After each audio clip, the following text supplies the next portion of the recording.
Hey, what's going on, y'all? Welcome to the show. I'm your host, Brother C-Flow, and I'm just hanging out, man. I know it's getting late in the evening, but just thought I would chop it up with you guys for just a minute.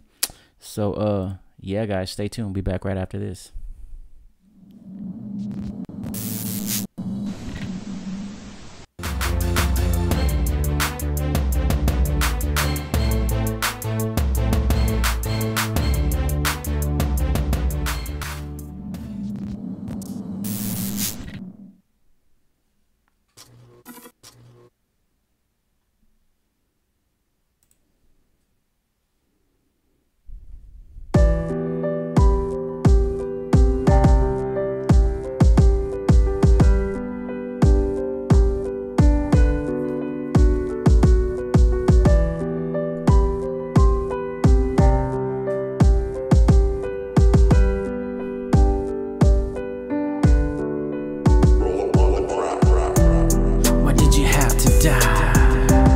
Why did you have to go? Why did you leave this world? I'm standing all alone. You were my everything, mama. You gave me everything, mama. You were my special gift. Now I lost everything, mama. I don't know what to do. I think I lost my mind. Nope, no, this can't be true. Please turn back the hands of time. Come on, resuscitate. Come on, let's negotiate. Just please come back to me. Come on, don't die, just wait. I'm begging, please wake up. I'm begging, don't give up. Can you hear my voice? I'm begging, begging, mom, wake up. Please, please, please don't be selfish. Please, please don't leave me helpless. Oh God, I'm begging, begging. Please, please don't leave me soulless. If so, just take me too. Got nothing left to do. You took the best of me, and now my life is over too. And my body's numb. Didn't think that I'd be the one, forced into a life of darkness, never again to see the sun. Trapped inside all this pain, left standing in the rain. Cause in this game of life, I learned that life's not really a game. I'm in the chapel looking at you. You're lying in the coffin, is it really you? I feel a bit lost and a bit confused, and I'm holding in tears just to make it through. Mama, I really miss you so much, so much. Mama, I really miss you so much, so much. Mama, I really miss you so much, so much. It's been a while and I still miss you, and I had a lot of time to think things through. I think I understand and I see the truth. God had a plan and a promise to heal you. No oxygen tanks, no medication, no scars on your body from operations, no more doctor appointments every week, no more cancer, no kidney, no lung disease. You made it, mom. Yeah, you did it, mom. Yeah, you made it to heaven. I really wish I was with you, mom. I wanna thank you for pushing me closer to God and my destiny. You did the best you could in raising me, preparing me for my ministry. It's hard to see what you can see. You're living with God up in the heavenly. I just really thought you'd be here with me, and now I have a little bit of clarity. See, you got your healing now, yeah. You the strongest now, yeah. You up in paradise, and knowing where you're at brings me calmness now, yeah. You fought the good fight, mama, yeah. You won the war, you finished the race, so don't suffer no more. Walk through those gates, receive your reward. You on them streets of gold, yeah. And I'll never let go. Just pray for me, mama, yeah. Just pray for me, mama. will you pray for me, mama? I miss you praying for me, mama. Just pray for me, yeah. Can you pray for me, just pray for me, mama. I really miss you praying for me, Mama, I really miss you so much, so much. Mama, I really miss you so much, so much. Mama, I really miss you so much, so much.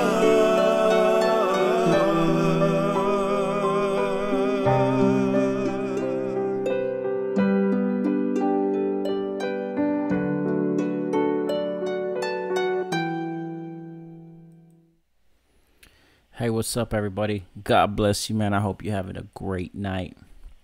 Hey, yeah, so let's talk a little bit about me, man. Not to be, I don't know, all up on me, but the reason I showed you that video is I really did want to honor my mother, you know what I'm saying? Because that's where my testimony really started. That's where my whole life changed, whether good or whether bad, because at 13 years old, my dad kicked me out of the house. It was crazy, man. I was like, yo, how bad of a kid was I for you to kick me out?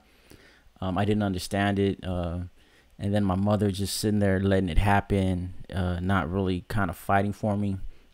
In her defense, my mom was on a wheelchair since I was little.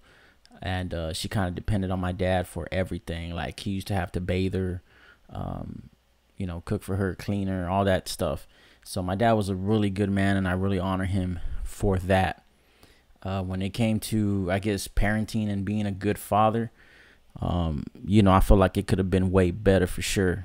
He didn't have a father growing up, so I guess that's just kind of, you know, I guess for some people you want better for your kids, and some people you just don't really think about it, right? And I think my dad was just one of those individuals that didn't really think about it. So when it came to raising me, I guess he felt like since his life was a struggle and it was tough, I guess we had to be tough and we had to suck it up, and that was life. And so that's kind of how he raised us. He was in the Army for 16 years. He was a sergeant. So, you know, he had that sir, yes, sir mentality. And, you know, he definitely raised us very, very, very strict. Yo, my dad didn't play, man. And we were scared of him. And he was a big dude, you know what I'm saying? He was swole. I'm talking about a dude that used to run like 6 miles a day type of dude, with all his Army gear and stuff. My dad was just, he was a very strong person. But anyways, fast forward, you know, I got kicked out of the house at the age of 13. And my mom just sat there and just kind of didn't do nothing, didn't really fight for me, didn't even, you know, try to, I don't know, it was just weird. So at 13, I'm homeless. I'm sleeping on the bridges. I'm sleeping at the Hemisphere Park downtown in San Antonio. I'm sleeping, you know, at bus stops, you know, and stuff like that, bouncing around until like my sisters took me in, my brothers took me in. I got a lot of brothers and sisters, and they all try to help me. But by that time, it's crazy because I was very scarred by my mother not really fighting for me in that moment. And the crazy thing is, no matter where I was in the world, because I bounced around a lot, you know what I'm saying? I lived in Cali. I lived in Houston. I even went to El Paso to stay with one of my other sisters. Man, I just bounced around a lot. But you know what I'm saying? It's just like, no matter where I was at, I was still on the phone with my mom. I was still, I guess, a mama's boy. I love my mom. I don't know. It was weird. Even though that really scarred me and hurt me, it always felt like, you know what I'm saying? Because of this pain, I'll never trust anybody that's trying to give me affection, a family type affection. You know what I'm saying? So, shout out to all my brothers and sisters. If you're watching, hey man, I love you guys for everything y'all try to do for me back in the day. Please don't think your efforts were in vain. To this day, I'm grateful for everything y'all did. But, you know, my brothers and sisters really try to help me, because for those of y'all that don't know, I'm the youngest of 11. I'm technically an only child from my mother and my father, but my father had 5 children from his ex marriage, and my mother also had 5 from her ex. So I'm the connecting link, or whatever, the link that connects the chain together. But, you know, I grew up with the brothers and sisters from my mom's side, and we never saw each other like half or step or whatever you call it. They always just had my back, like we was just 100% full blown. And to this day, I know I can count on them no matter what. So, yeah, you know, I was the youngest of 11, but everybody tried to help me. It's just, I was just so scarred and wounded up to that point. And so I just couldn't even trust them, because they were trying to step in and give me the love and the nurturing that, you know, my parents should have been giving me. And so it was just crazy. You know what I'm saying? It was crazy. So I made a lot of bad choices and stuff like that. Ended up kind of grew up in juvenile, if you will, as a youngster, in and out of juvie, do a crime, in and out. Like the gang unit, they all already knew me. At a very young age, I was the leader of my chapter. I had like 20 soldiers under my command at a young age. I was just very smart. Well, I mean, I would call it smart back then. It's dumb now that I look back, but I just knew how to do crime and not get in trouble. And I credit that to, I don't know if they still air that show, but there was a show called Scared Straight that aired on MTV years ago. I don't have cable. I don't have time for cable, but I was on one of the very first episodes. They had gathered some of the most troubled youngsters, or whatever you want to call it. And since I was already like on probation and all that good stuff, young, they made me go on that Scared Straight thing. And yeah, I was on one of the first episodes. But anyways, the point of that is, when I was there, it did scare me. But I met some members of, you know, a high profile prison gang that knew my family. Like they knew some of my uncles, they knew my dad, stuff like that. And so what was crazy is these cats, these OGs, these veteranos, if you will, you know, they put me up on game and they told me, hey, Canalito, you know, prison ain't no joke, homie. You don't want to be here. And they were right. I did not want to be there. And they kind of sat me down, and they schooled me, man. They gave me that escuelín, you know what I'm saying? And they told me how to handle business without getting caught. So I kind of got like a street education on how to get away with crime at a young age. And that empowered me so greatly that when I came back to the street, I moved up in rank in the hood, you know, real quick. So I had like 20 soldiers under my command. Anytime, anything I told them to do, they had to kind of go and do it without even questioning it. So that's like a lot of dangerous power for a youngster like me to have. But I really was, inside my heart, like inside of me, I was really scared. I didn't want that lifestyle. I didn't choose it. It was like, I felt like I was forced into it, if that makes sense. So, you know, I had to fake it. You know, I had to fake the look and the talk and and what's up, homie, what's popping. Like I had to play the role, almost like an actor. And that lasted for so long until, you know, my number was called, right? Like at some point you got to prove yourself. At some point it's going to fall on you. And, my number got called for show, and, I had to prove myself, and I did. I don't want to tell you how, man. It's crazy. But yeah, I did some things I'm not proud of. I did some things that I really regret to this day. But, you know, I went from that scared individual, or the person who was just faking it, to the person who became that real individual. So I went from faking it to being the real cat. And I didn't want that. That wasn't my plan in life. And it's crazy because at a young age, I always knew I wanted more in life. I knew I wanted to travel. I knew I wanted to see different parts of the world. I know I just had ambitions. I was just, you know, goal oriented, and it wasn't for me, but that's just the life that's just what the hand I was dealt. So I didn't cry about it, didn't complain about it. I just thought it was normal, and I just kept pushing.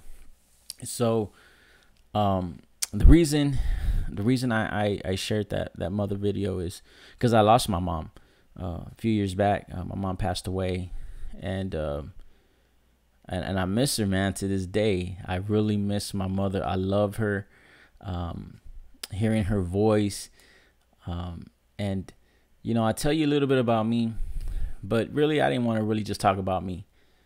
I wanted to tell you about a prayer that she said over my life that changed my life. Even though she made mistakes as a parent, I'm a parent now, and I know I make mistakes too. And so I understand a lot of it, you know, being a little bit more experienced and mature in life.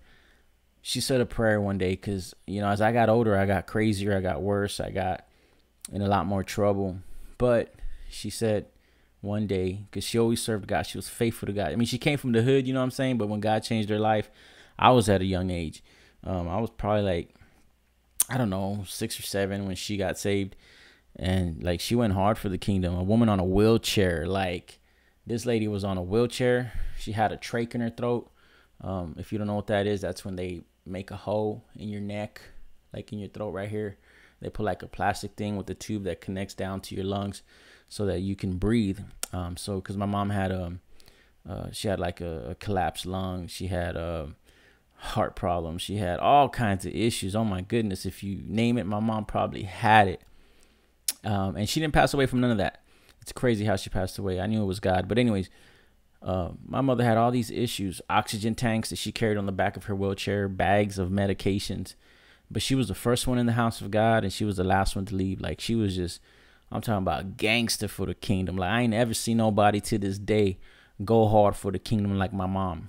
Maybe me a little bit. I think I got a lot of that from her.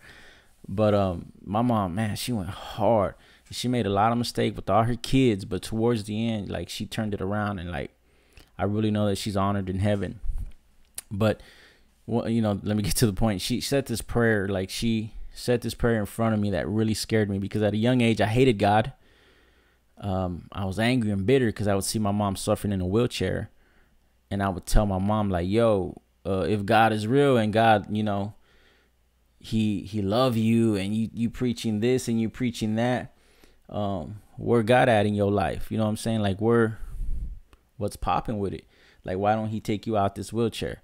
You know? And I remember we struggled. I remember us being really poor as a kid, and I'd be like, yo, where's your God at? Like, how come they keep turning off the lights? You know what I'm saying? How come they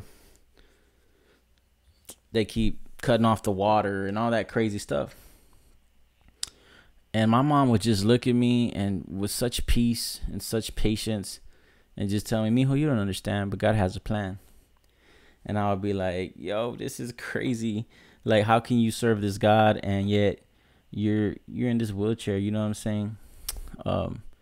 So I struggle with that, and I was really bitter and angry with God over that. But you know, again, now as I matured in life, and now as I've been a little more experienced, and now that I got bills to pay, I understand that life is life, and God's gonna be God, and I would rather face life with God and not without God. You know what I'm saying? Because I've lived life without God, and yo, it was a mess. It was a mess. Anyways, sorry if I'm being distracted. I'm just kind of putting on some jams here in the background.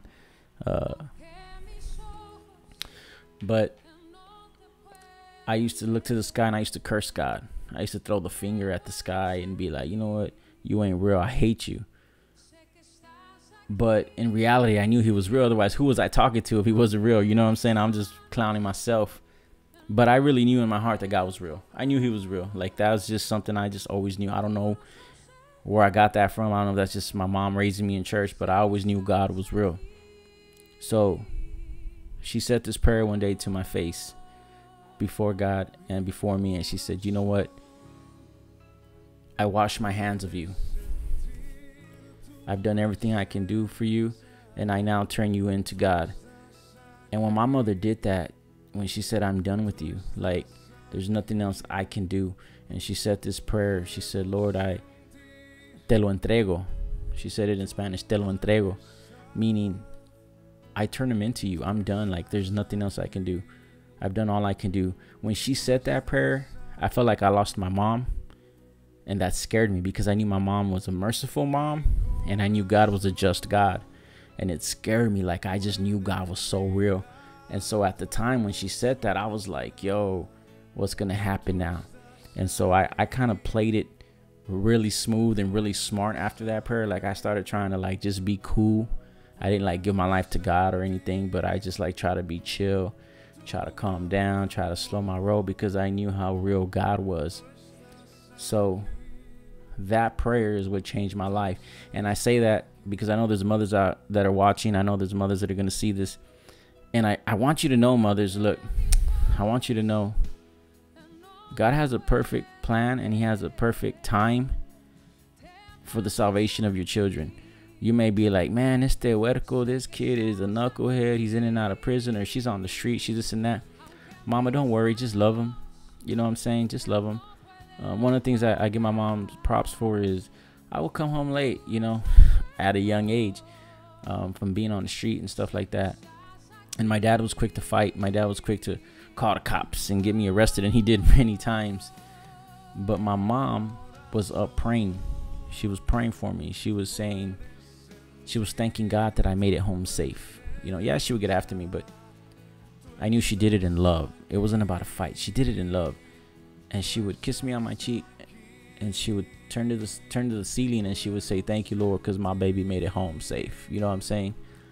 And so that's just a pure love of a mother. And so she showed me love. So when I was ready to come, and I was ready to submit my life to God, and I knew I was ready, the first person I looked for was my mom, mi jefita.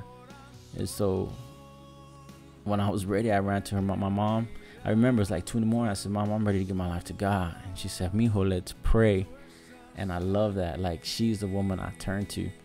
And straight up, like, on a side note, like, no matter where I was in the world, Cali, Houston, El Paso, Dallas. I mean, I moved around a lot. You know what I'm saying? I bounced around everywhere. San Antonio.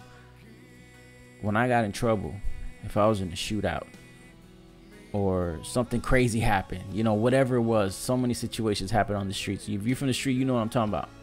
If you watch the news, you know what I'm talking about. I was involved in a lot of crazy things. But no matter what happened, I would always call my mom. I'd be like, Mom, you know what? This happened. And she'd be like, you know what? Let's pray. And my mom never freaked out. She never was shocked. She never, like, she was never moving. She wasn't shaking or moving. She was just a strong woman. She said, okay, we're going to pray. We're going to pray. And no matter what, it's like her prayers just had this power over my life. And I never understood it. I never understood how there could be light and darkness, right? Because we're always taught there's either light or there's darkness. There's only one or the other. You can't have light and darkness. But I was living in a dark world, and I really believe that the prayers of my mother was that light that covered me and protected me. Like, it's crazy. So moms, pray for your babies. Don't give up on them. I promise you. God has a perfect time. He has a perfect plan. He gonna take care of it. Just love them. Don't worry about the baggy pants. Don't worry about the tattoos and the piercings and the different color hair. And I know they doing crazy things these days. It wasn't like that when I was young. I think the worst we did was the tattoos and a little. I mean, I never sagged, but a lot of homies sagged in the hood. You know what I'm saying? I was more like a pachuco. But you know, it's different. It's different. Times are changing. Kids are doing crazier things. That's just the way it go. But parents, love them. Just love your kids. And if you remain faithful, then God will be faithful to you. My mother always stood on the scripture. She said, she says, raise a child in the way he should go, and when he grows old, he will never depart. That's something my mom always just stood on. And she would, like, get on my nerves. I used to hate it. She used to be like, when we would argue and stuff, and I'd be like, Mom, I don't hear about you, God. I don't hear about you, Jesus. You can keep all that mess. And she'd be like, okay, hermano. Okay, brother Carlos. Like, she would call me pastor. She would call me preacher. She would call me minister. Like, I didn't realize that she was prophesying over my life. She was confessing something, because the word of God says that life and death is in the power of the tongue. I didn't realize that she was speaking life over me. She was speaking my future into existence. And so moms, speak that future into their existence. Like, prophesy over your kids, and call them children of God. Call them pastors. Call them preachers. Call them ministers. Call them servants of the Most High. And that's what my mom would do. And I hated it. It would, like, bug me. But lo and behold, before my mom passed away, she got to see me serving God. And that's one thing I really miss when I go out to minister. Like, when I go out and we do concerts and we do music or whatever. When my mom was here, she would be in her wheelchair at she would make my dad roll her to the very front aisle, like the very front bench or seat or whatever. And it was just a beautiful thing to always see my mom there in the crowd, like, just seeing her rejoicing, just crying tears of joy to see that her son got saved, that her son was serving God. Like, man, I miss seeing that. Like, she was my biggest cheerleader, you know what I'm saying? So moms, love your kids. That's the only way, like, straight up, that's the only way. On the flip side, kids, man, you love your mom, you know what I'm saying? Like, love your mom. My mom used to tell me something. She used to tell me, "Nomás tienes una madre," and I never understood that until I lost her. She would tell me, "You only have one mother," and I never understood that until she was gone, because it's true. You only get one mom in life. I know there's spiritual moms, I'm not downing that, but a true mother, like your mother, your birth mother, like the one that gave birth to you and the one that loves you. I know some of you don't have mothers, and, you know, don't trip. God got you. But those of you who have had that blessing to have a true mother, honor her, love her every day of your life, because, man, I wish I could still take my mom flowers, and I can't. I wish I could give her that kiss on Mother's Day and see her and have lunch with her. And you know, in the beginning it was really hard. I would forget that she had passed away, and I would want to pick up the phone to call her and be like, "Yo, hey mom, what's that recipe?" And then it would hit me like, oh snap, she ain't gonna answer on the other line. So children, you know, if you have your mom, love her, love her. If she's imperfect and she's made mistakes, just love her. My mom made a ton of mistakes, yo. Like, I ain't even gonna tell you because I don't want to dishonor her. Like, I love my mom and I miss her. I would never shame her, but there's no perfect parents. So love your parents. If they still alive, try to love them, man. If they'll let you in, love them. If they'll let you in, love them. You know, I get it. There's parents that they don't let you in. They won't let you in. You know what I'm saying? But just love them. Just love them. If they let you in, love them. Be there for them. Honor them, because when they gone, you're going to be crying. It's going to hurt. So honor your mother, honor your father. But that's a little bit about me. I know that I'm here today, alive and well, with a blessed family, awesome children, amazing marriage, because of the faithfulness of my mother. Her prayers, I don't know, something about the prayer of a woman that really touches the heart of God. The praying mother. Not that God doesn't hear the man or the no, but just something about it, man. Moms, pray for your babies. Pray for your babies. Because if you give up on your kids and you stop praying and you stop being faithful to God, like, who's going to stand in the gap for your kids? You can't give up. Like, the future of your children's lives depend on you. And I know that's not fair, but you brought us into this world. You brought them kids into this world. And I think my mom understood that. I think that she knew that, okay, maybe her kids didn't come out the way she wanted, but she knew that if she was faithful to God, he would be faithful to her. For me and my house, we will serve the Lord. But if you ain't serving God, you can't expect your kids to follow in the righteous path if you ain't living the righteous life. It's crazy. You may be a good person, and that's all good. You know what I'm saying? You may have a good job. You may be, like, not even cussing or smoking or drinking or nothing, and that's all good. But that don't mean you're living a righteous life. You got to have a relationship with God. You got to be faithful to God. You got to stand in the gap in prayer so that God can step in and help you. I'll tell you a quick situation, only to prove the point of God being in your life, God being in your corner. And this is a real life situation that I know about that happened, that I got to see firsthand. 2 individuals that I know got hit with the sickness. They both got hit with cancer. One person was a way older person. I'm talking the 70s, like early 70s. The other person was a lot younger, early 50s. So they both get hit with cancer right around the same time. They both get hit with cancer. The 50-year-old, the younger person, the stronger, you know, the one that, you know, if you hear of 2 people getting cancer and one of them's younger, you'll think, okay, the 50-year-old probably has a better chance than the 70-year-old. The 50-year-old person that got cancer, that got really sick, used to be in love with God, used to serve God, but at some point pushed God to the side and said, you know what, I'm too busy. Straight up, this really happened. And the 70-year-old person has always made sure God was in their life. God was number one. God was in their corner. I'm not saying life was easier, they didn't have struggles, or they didn't want to quit, but that 70-year-old person always remained faithful to God. So they both get attacked by this sickness, right, called cancer. A year later, the 70-year-old is cancer-free, completely healed, and now has this phenomenal ministry, like explosive ministry, where this person goes and has like these outreaches and these group meetings that goes into hospitals and helps other people with cancer, helps lead them to God, and it's a beautiful thing. The 50-year-old who used to be very how can I say it, blessed, you know what I'm saying, very, very big person, very blessed. That person is super, super skinny. That person is losing teeth. That person is losing hearing, going blind. So many things that are just happening to that person because of the sickness. And it's just crazy, because when I got to speak to that person, or that person looked for me to speak to me, they said, what happened? I used to love God. I said, yeah, but you pushed God to the side. And then they try to blame God for that sickness, right? They said, well, God's punishing me. No, that's not God punishing you, bro. That's you punishing yourself. The wages of sin is death. That's not God's punishment. God's just letting you know, like, yo, if you sin, you're going to die. Like, that's its own punishment, period. So the way I explained it was simple. In life, things are going to come, because life is life. You know, life is life. Like I said earlier, now I understand, like, the bills, the situation. I have kids now, so I understand a lot of what my mom was trying to teach me at a young age. But life is life. Life is going to happen. People are going to pass away. We all have to work, whether you're saved or not. Just because you live for God doesn't mean you're exempt from having to go to work like everybody else who's not saved. You still got bills to pay. You still have children to raise. You still have to buy insurance. I mean, everything. Life is life. Things are going to happen. When it rains on all of us, on the just and the unjust.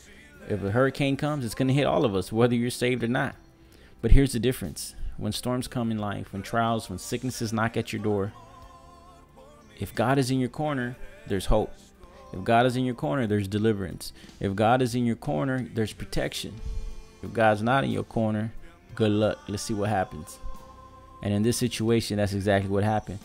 The older person who had less of a chance to make it came out even stronger, came out better, and even had a new ministry from it.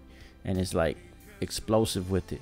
And the younger person who was stronger, that didn't have God in the corner, because God's a gentleman.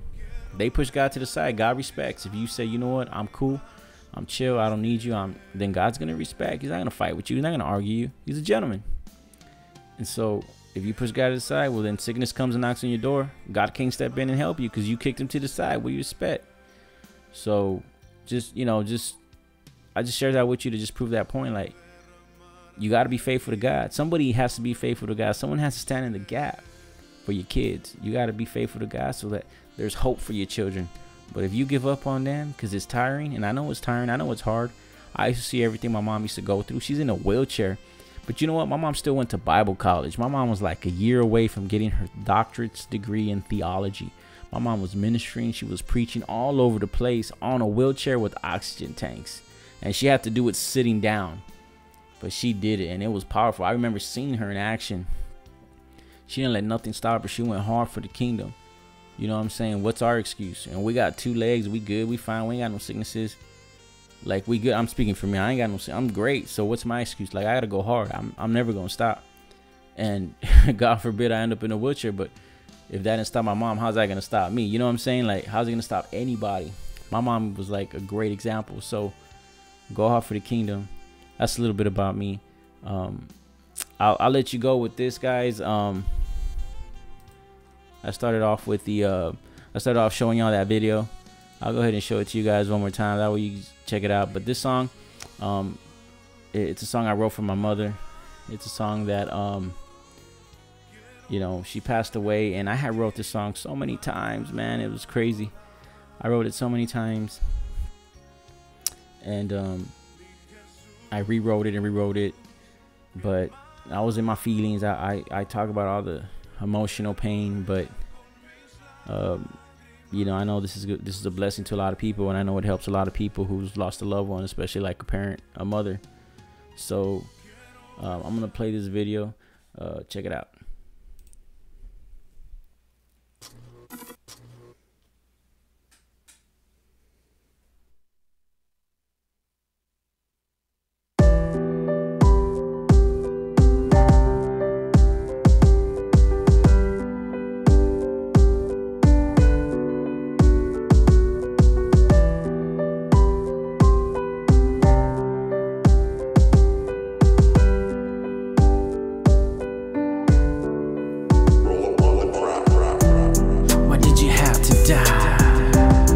did you have to go?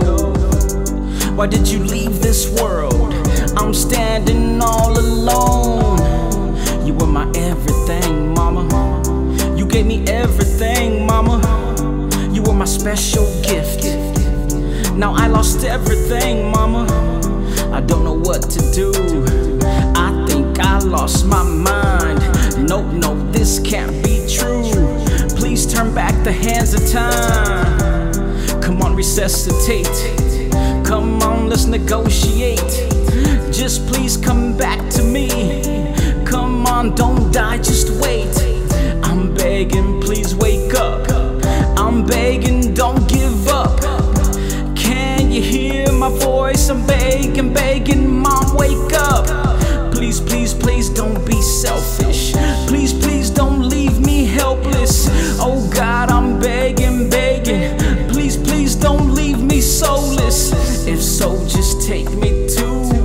Got nothing left to do. You took the best of me, and now my life is over too. And my body's numb. Didn't think that I'd be the one forced into a life of darkness, never again to see the sun. Trapped inside all this pain, left standing in the rain. Cause in this game of life, I learned that life's not really a game. I'm in the chapel looking at you. You're lying in the coffin, is it really you? I feel a bit lost and a bit confused, and I'm holding in tears just to make it through. Mama, I really miss you so much, so much. Mama, I really miss you so much, so much. It's been a while and I still miss you, and I had a lot of time to think things through. I think I understand and I see the truth. God had a plan and a promise to heal you. No oxygen tanks, no medication, no scars on your body from operations, no more doctor appointments every week, no more cancer, no kidney, no lung disease. Yeah, you made it, mom. Yeah, you did it, mom. Yeah, you made it to heaven. I really wish I was with you, mom. I wanna thank you for pushing me closer to God and my destiny. You did the best you could in raising me, preparing me for my ministry. It's hard to see what you can see. You're living with God up in the heavenly. I just really thought you'd be here with me, and now I have a little bit of clarity. See, you got your healing now, yeah. You the strongest now. Anyways, guys, yes, man, I hope you guys are enjoying that. Hope you guys enjoyed that video. Hello, guys. Do me a favor, please subscribe to our channel, man. I hope you guys are blessed by, you know, everything that we were talking about today. I just shared a little bit about me, a little bit about what God is doing. So anyways, guys, please do me a favor, subscribe, turn on that notification bell, and we will see you on the next time. God bless you. Have a great day. Peace.